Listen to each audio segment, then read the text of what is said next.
Pambansang loyalista, dito mo makikita. Pambansang loyalista, dito makikita ang totoong balita. 1, 2, 3, Pambansang loyalista, ito ang the best.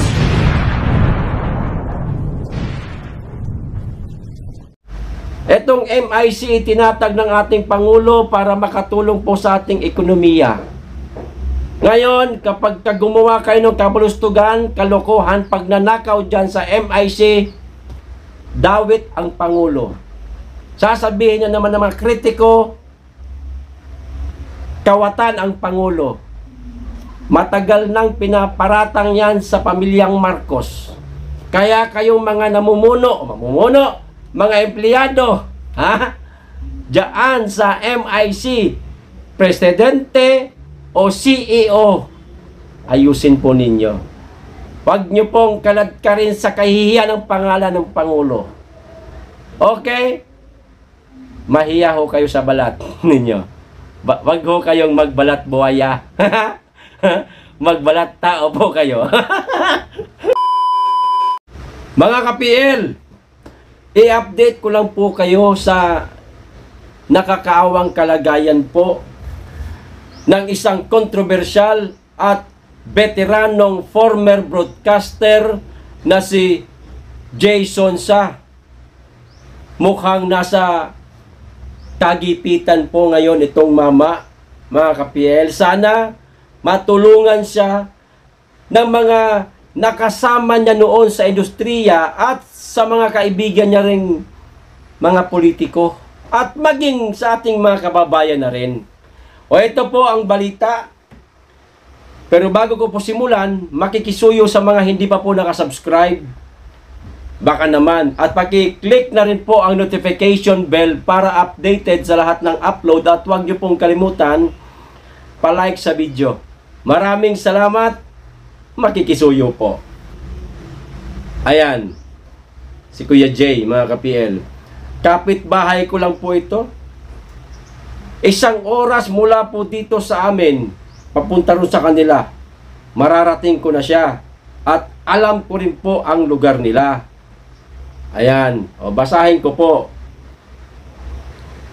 Naka-oxygen at nanghihingi raw ng tulong ngayon ang controversial former broadcaster na si Jason Sa.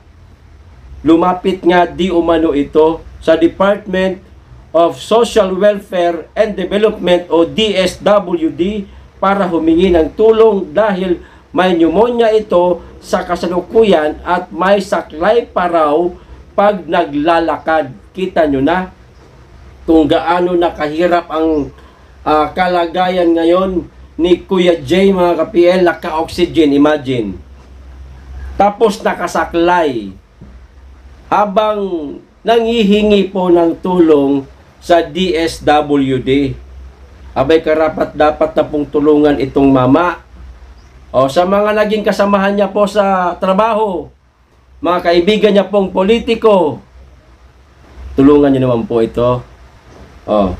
Confined at Via Cruces Medical Hospital, Bansalan, Davao del Sur due to pneumonia for 6 days. Now, mukhang kailangan ko na ng tulong ng mga kaibigan. Ito kinakapos na ako para sa gamot na binibili sa labas. Walang government hospital dito sa probinsya namin. Siya na po mismo may sabi na mukhang kailangan niya na daw po ng tulong ng mga kaibigan niya. Kailangan na saklolo ngayon.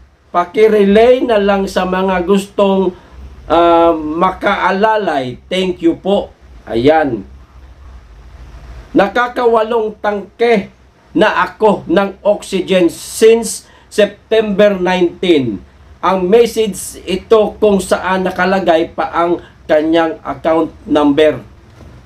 Hindi po natin nakita kung nasaan po itong message na ito, mga ka-PL. Baka sakaling naroon po sa kanyang Facebook page. Ayan, silipin nyo na lang po sa mga gustong tumulong.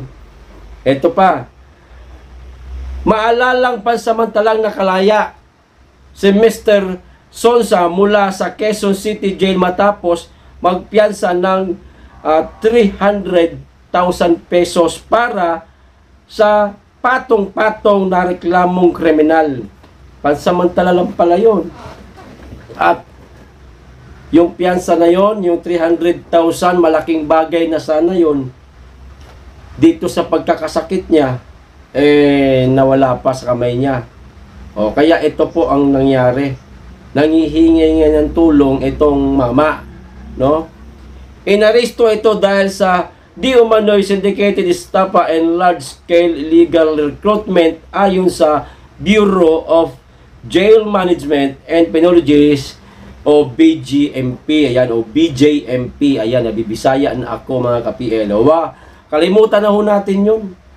Yung mga naging kasalanan niya. Ang isipin na lang ho natin ngayon, matulungan itong mama, kawawa naman. Nabansagang fake news spreader si Mr. Sonsa noon at may mga natuwa nang makulong ito. Ayan. May mga natuwa at may mga nalungkot din nung makulong siya. Siyempre, may mga kaibigan din po itong mama. Ayun na lang po. Update ko lang naman po ito sa inyo mga ka-PL. Sa mga may mga mabubuting kalooban, ayan, pasensya na, nabubulol ako. Kayo na pong bahala kumontak sa kanya. Okay, malapit na po ito sa amin. Baka sakaling mapuntahan ko po ito. Baka sakali, pala rin ako na makatisod ako dyan ng, ng malaking halaga. Di matulungan ko yung mama. Ayos! Dito na po tayo sa pangalawang pag-usapan natin mga ka-PL. Etong tungkol sa MIC o Maharlika Investment Corporation. Aba, nagkakandara pa po ang mga aplikante. Nagkakandara pa po ang nagnanais na magkaroon ng mataas na posisyon. Bakit kaya? Ano ho sa palagay ninyo? Bakit ho sila nagkakandara pa mga ka-PL? Naglalaway na magkaroon ng magandang posisyon, mataas na posisyon sa Maharlika Investment Corporation. Ayusin nyo dyan, ayan na balita. 8 kandidato naglalaway sa Maharlika Corporation. Kandidato pa lamang, pero naglalaway na. Kayong 8 kandidato, huwag kayong umasa at huwag kayong maglaway. Kung para sa inyo ang posisyon na yan, swerte. Pero kung hindi sa inyo, tanggapin at huwag manira ng kapwa para lang sa posisyon na pinag-aagawan ng karamihan dahil syempre sa laki po ng sweldo. Ito, 8 kandidato ang nagsumite ng application o aplikasyon na maging miyembro ng Board of Director ng Maharlika Investment Corporation o MIC. Ayon kay Budget Secretary Amena Pangandaman, yung info na nabigay sa aking noong una, but this was 2 weeks ago when we started, parang there's already 7 to 8 private, mostly walang government, wika ng kalihim sa interview ng isang reporter sa Makati City. Ang MIC ay isang government-owned. Yan po ang katayuan ng MIC. Ulitin ko lang, ang MIC ay isang government-owned company na naatasang siyang magpatakbo ng Maharlika Investment Fund o MIF. Ang pagsusumite ng aplikasyon sa MIC ay natapos noong Miyerkules, Setyembre 27. Bago lang. Nung nakaraang araw lang mga ka-PL. Isusumite kay Ferdinand Bongbong Marcos Jr. ang rekomendasyon sa Oktubre 2. Ito pa. Basahin po natin para malaman po natin ang mga kaganapan po dito sa MIC. Sinabi ni Pangandaman na 3 ang nagsumite ng aplikasyon sa posisyon na President at CEO. President at CEO para maaring nadagdagan ang naghahangad ng mataas na pwesto sa MIC na ang sweldo ay halos katumbas din sa Bangko Sentral ng Pilipinas. Kita nyo na? Sinong di maghahangad ng mataas na posisyon sa MIC? Abay, napakalaki naman pala ng sweldo. Ito pa huli. Ang mga opisyal ng BSP ang may pinakamalaking sweldo sa Pilipinas. Paghahalin tulad po ito, mga ka-PL, ha. Ang BSP ay ang may pinakamalaking sweldo sa lahat ng sweldo, sumusweldo sa buong Pilipinas. Ganun din po ang magiging swelduhan ng MIC. Ngayon, may question tayo dyan sa swelduhan sa MIC. Walang problema. Bakit? Yan talaga ang ibinigay na sweldo sa kanila. Dapat tayo mainggit? Hindi. Ang importante at ang mahalaga, grabe na, importante na, mahalaga pa, ayusin ang trabaho nila.